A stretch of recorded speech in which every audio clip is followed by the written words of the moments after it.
When it comes to video games, it's never a nice thing to witness a friend or close ally turn towards a darker route. But you know what? Here, the sting is made even worse because we didn't just know the events prior to their fall from grace, but actively had a hand in helping them get to where they were. So let's take a look at them. As I'm Jules, this is WhatCulture.com, and these are 8 more video game heroes who turned evil in the sequel.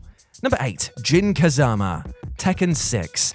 In arguably one of the best fighting games ever created, the almighty Tekken 3 introduced fans of the series to a slew of new fighters, mostly representing the next generation of people willing to punch that pesky old spine right out of the back of you. However, of all of these second and third generation fighters, one stood at the top of the pile as a child who literally was born to brawl, and that is Jin Kazama, the love child of Kazuya and Jin. His style and awesome moveset made him an instant fan favorite. However, it was soon clear that this prodigy wasn't going to end up being the hero of this narrative. After being used by his grandfather Heihachi, developing devil powers and finding that his trash bag father was still alive, Jin became disillusioned with the Mishima bloodline, leading to him vowing to destroy them all.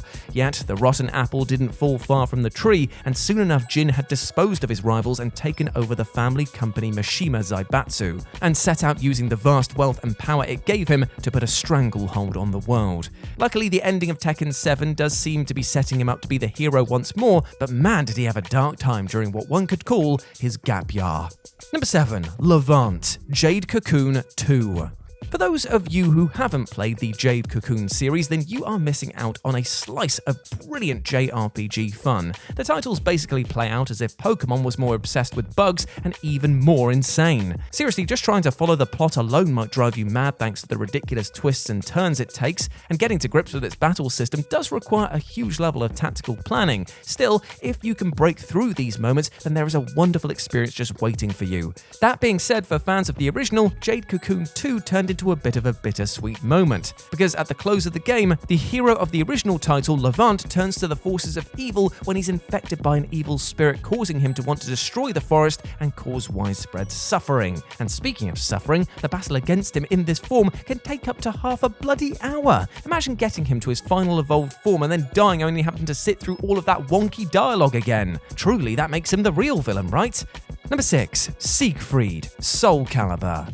Ah, the Soul Edge, the weapon of legend and true power. You can see why it was the desire of all of the cast of the original title in the Soul Calibur series to wrest control of the weapon away from Cervantes, who was, at the time, its current wielder. As the franchise has gone on and the lore around this sword has changed and grown, one thing has remained the same. Its power corrupts absolutely and can turn even the mightiest hero into the greatest villain. And there is no better example of this than the sorry tale of Siegfried. This warrior set out to find the sword only for it to take his very soul in the process. As the newly dubbed Nightmare, Siegfried was forced to commit atrocities as the weapon used his body like a puppet and became the primary antagonist of the series for a while. Eventually, he would be freed from the monster's control and set out to destroy the weapon once and for all, but for a time, there was no one who didn't look upon his shadowy form in absolute terror.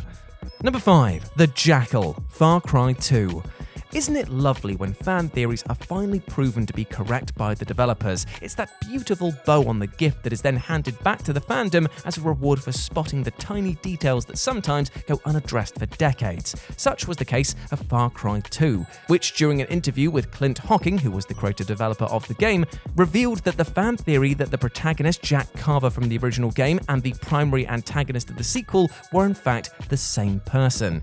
Now, this had been speculated on for years, ever since fans found files in Far Cry 2 of the Jackal that listed him as being Jack Carver. However, without anything in the game drawing these points together, many just assumed it to be a mistake or piece of cut content. Yet, with this confirmation, we can see how the shady smuggler Jack ended up becoming the Jackal, who definitely seems to have grown his base of operations since the first game. Number 4. Handsome Jack. Kinda. Borderlands 2.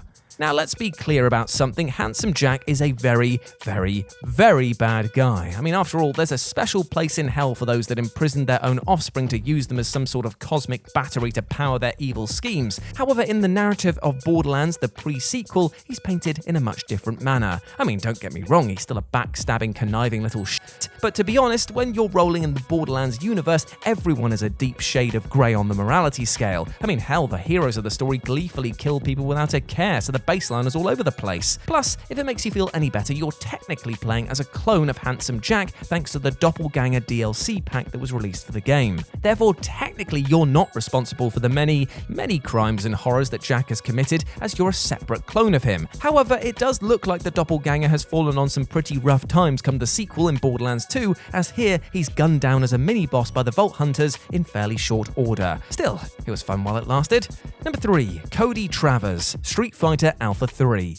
Come the end of the original final fight, CODY TRAVERS was a hero of pretty sizable proportions. Not only had he disbanded the Mad Gear Gang in pretty decisive fashion by battering their leader off the edge of a building, but he rescued the mayor's daughter, Jessica, and even had a pretty saucy smooch with her. All in all, that's pretty much the Hollywood ending, right? Well, unfortunately, things took a dark turn come Street Fighter Alpha 3, where CODY is now sporting a very fashionable set of chains and a prison jumpsuit. So what the hell happened? Well, it turns out that between the two games, CODY was arrested by a corrupt police officer who he knocked out on the original quest, as well as the fact that he just couldn't stop fighting due to his love of combat. This obviously terrible outlet for his anger caused Jessica to leave him, and thus led him to declare that he was no hero at all, just a man who wanted to fight. Even when other characters could see the good in him, CODY saw himself as the villain. Pretty sad, right?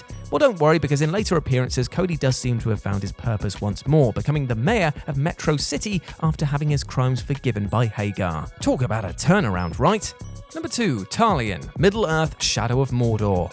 In a move that unfortunately soured the entire experience of the Shadow of Mordor and Shadow of War games, TALION, the human ranger who is brought from the beyond in order to combat the forces of evil, actually ends up falling in league with Sauron come the close of the sequel. It's a move that still leaves some fans reeling, but it's an altogether rather expected one. We all knew that the games are set before the events of The Lord of the Rings, so therefore he would either have to die or be written out in some fashion. However, the means by which he is absorbed into the canon are painful at best. After resisting the power of the Dark Lord for decades, finally his mind cannot bear the pain it causes him, and he eventually relents, becoming one of the Nazgul and joining the hunt for Frodo and the One Ring. Yet while his journey ends in a less than heroic fashion, he is redeemed come the close of The Lord of the Rings, being freed from his curse when the ring is finally destroyed, and leaving him able to walk in the afterlife with his family once more. And number 1, Sephiroth, Final Fantasy VII.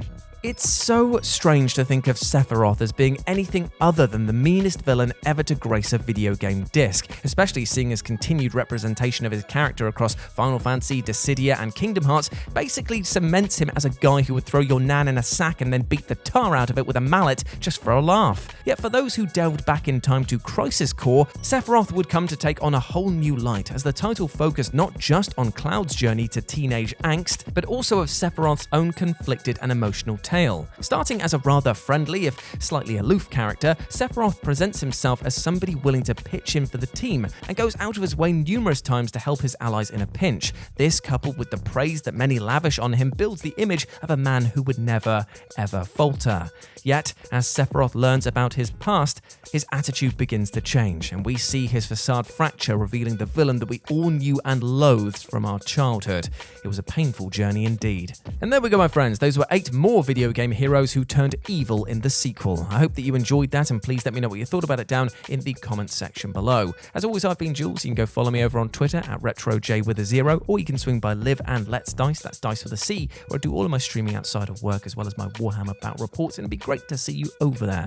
But before I go, I just want to say one thing. Sometimes in life we can paint ourselves as being the villain, whether we've made mistakes or are just being too critical of ourselves in our own minds. But trust me, my friend, you deserve love, happiness, and success. We all do. You are not a villain in this story, and I want you to become that hero that I know you are. So treat yourself with love and respect. Forgive yourself for mistakes you've made in the past, and go out there and be a better human, not just to yourself, but to people that you meet in your day-to-day life. Big love from me to you, my friend. As always, I've been Jules. You have been awesome. Never forget that, and I'll speak to you soon.